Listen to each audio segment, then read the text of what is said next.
Selanjutnya ini juga hot, ini soal judi online. Kita harus berduka cita karena ada polisi yang teman yang ketika saya baca beritanya, siapa yang membakar siapa, ternyata istrinya ya. Ternyata perempuan itu lebih kejam dari lelaki ya. Ini tanpa gender stereotip loh. Yang istrinya membunuh suaminya polisi.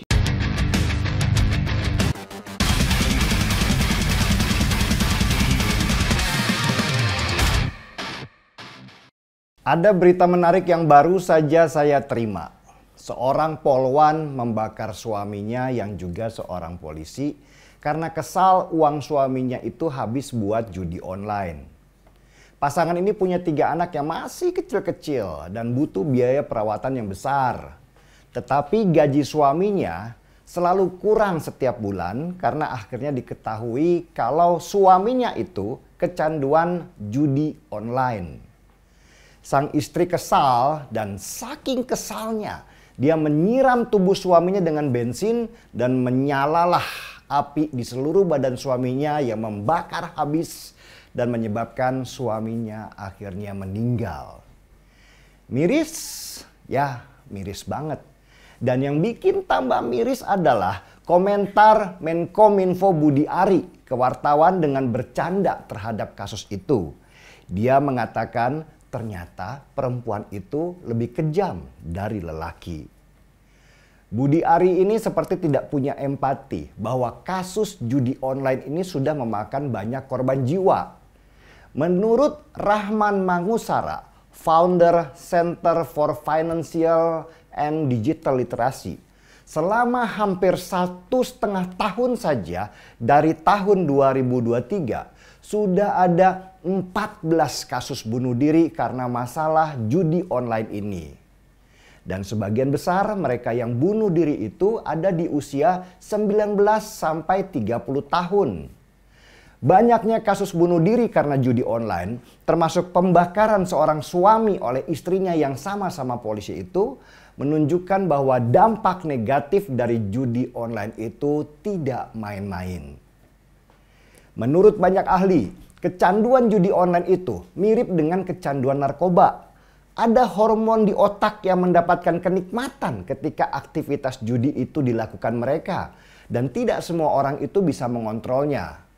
Hormon itu bernama dopamin yang menimbulkan perasaan menyenangkan ketika orang itu sudah pada tahap kecanduan. Jadi sulit membuat pecandu judi online berhenti, sesulit menyuruh pecandu narkoba berhenti.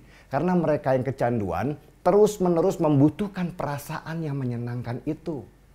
Bahkan ketika seorang penjudi online itu kalah terus-menerus, mereka itu selalu punya harapan bahwa satu saat mereka akan menang. Inilah yang membuat pecandu judi online akhirnya bisa menjual semua aset mereka, bisa berhutang, bahkan sampai harus mencuri untuk memenuhi kebutuhan kenikmatan itu. Dan menurut penelitian juga, pembuat aplikasi judi online itu sangat memahami psikologis seperti itu. Makanya mereka membuat mesin aplikasi judi online itu dengan detail. Lewat warna, suara, harapan, itu didesain semua supaya orang tidak bisa berhenti main judi online. Pusat Pelaporan dan Analis Transaksi Keuangan atau PPATK melaporkan perputaran uang di judi online ini itu luar biasa besar.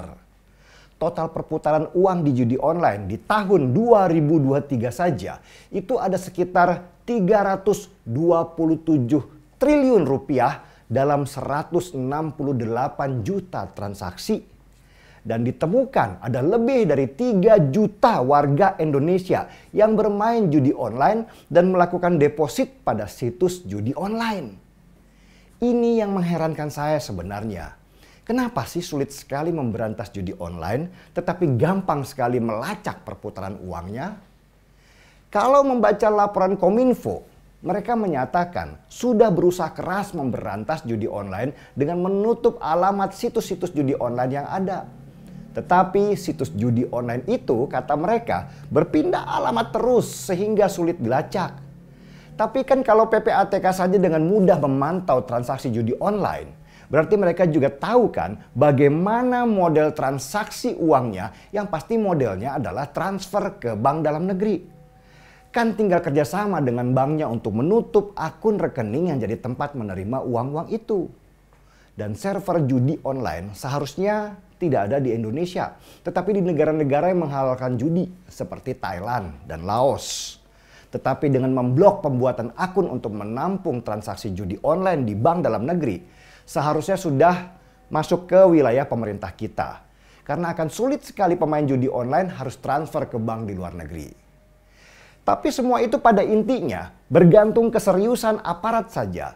Karena harus kita akui, perputaran uang di judi online yang mencapai 327 triliun rupiah per tahun itu sangat menggiurkan. Dan bisa memunculkan oknum-oknum baru di aparat yang juga pengen dapat cuan, dan cuan.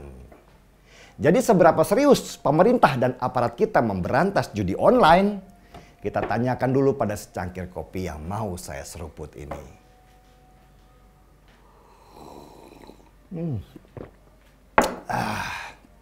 Gaspol.